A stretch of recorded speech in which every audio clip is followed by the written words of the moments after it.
जय मसीह के दोस्तों, good morning, praise the Lord.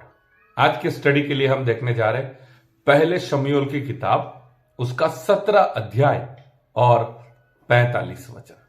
आज का वचन प्रकट करूं उससे पहले वचन का जो संदर्भ है उसे थोड़ा हम समझ लेंगे। जैसे हम जानते हैं, एक बहुत ही फेमस जो बाइबल में घटना हुई है, जो संडे स्कूल से हमें सिखाया जाता है, वो है दाऊद और गोलियत की कहानी।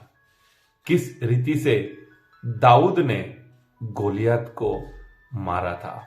और बहुत अच्छा एक सॉन्ग भी है, दाऊद ने गोलियत को एक पत्थर से मारा।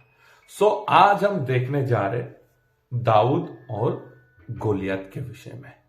जैसे हम जानते हैं, एक पलिश्ती, एक राक्षसी तरह दिखने वाला बहुत ही हाइट बॉडी वाला व्यक्ति जिसका नाम गोलियत है, ये परमेश्वर के जो लोग थे, शाऊल जो राजा था, इजराइलियों के सामने आकर खड़ा हो जाता था और चेतावनी देता था, कोई है जो मेरे साथ लड़ सके, कोई है। और जो भी इजराइल के सैनिक थे वो इस गोलियत को देखकर भाग जाते थे।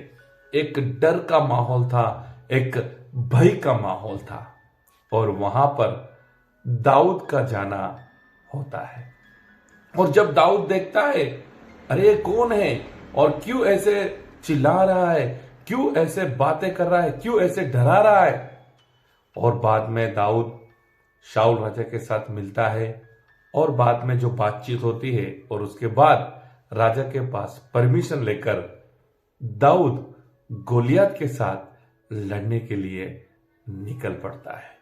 और अभी हम देख सकते हैं, एक तरफ है बहुत हाइट में, बॉडी में शक्तिशाली गोलियत, और दूसरी तरफ एक लड़का जिसका नाम है दाऊद।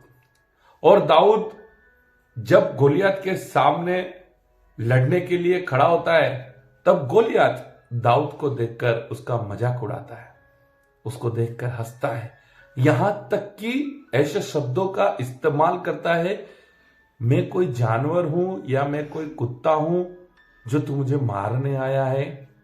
तो ये सारी घटनाओं को आप बहुत अच्छी तरह से पढ़ सकते हैं, समझ सकते हैं। आपको पढ़ना है शमूएल की पहली किताब, उसका 16 अध्याय और 17 अध्याय।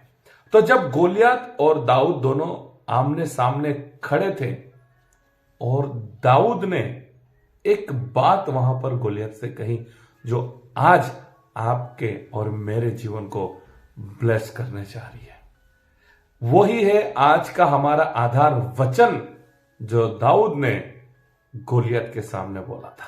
अभी मैं आपके लिए पढ़ना चाहूंगा पहले शमूएल की किताब 17 अध्याय 45 वचन।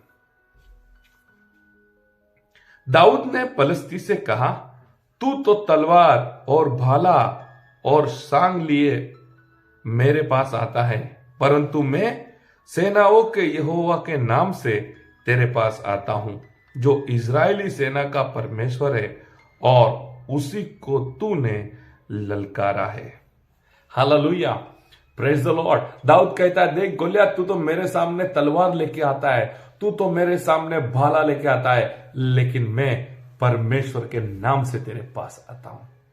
यस मेरे प्रियो। और जब हम आगे पढ़ते तो हम देख सकते हैं किस रीति से दाऊद ने गोलियत को मारा और विजय पाया। मेरे प्रियो, आपके जीवन में भी बहुत सारी ऐसी समस्या होगी जो गोलियत के समान आपको परेशान करती होगी।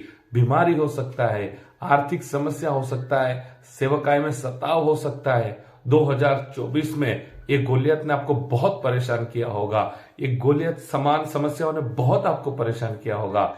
लेकिन 2025 में ये गोलियत को हम मारेंगे, ये गोलियत के ऊपर हम विजय पाएंगे। कैसे? परमेश्वर के नाम से। आज तक अगर हमारा युद्ध हमने खुद लड़ा है, आज तक हमारी गाड़ी को हमने खुद चलाया है, तो ये 2025 में हम हमारी गाड़ी का स्टीयरिंग परमेश्वर को दे देंगे। ये युद्ध हम परमेश्वर के नाम से लड़ेंगे, मेरी बुद्धि से नहीं, मेरे टैलेंट से नहीं, मेरे पैसे से नहीं, लेकिन इस बार युद्ध का स्ट्रेटेजी अलग रहेगा। इस बार गोलियत के सामने हम परमेश्वर के नाम से लड़ेंगे। तो अगर आप परमेश्वर के नाम से गोलियत को हराना चाहते हैं, लड़ना चाहते हैं, आपको परमेश्वर को समय देना होगा। प्रार्थना के लिए, चर्च के लिए, उपवास के लिए, बाइबल स्टडी के लिए, पवित्र जीवन के लिए, आत्मिक जीवन के लिए। जब आप परमेश्वर को समर्पण करेंगे तो आप भी दाऊद की तरह गोलियत के सामने कह पाएंगे, मैं तेरे सामने परमेश्वर के नाम से आता हूं। सेवक होने से मेरी प्रार्थना है 2025 में जो गोलियत आपके सामने खड़ा है उसके ऊपर आप परमेश्वर के नाम से विजय पाए। God bless you all.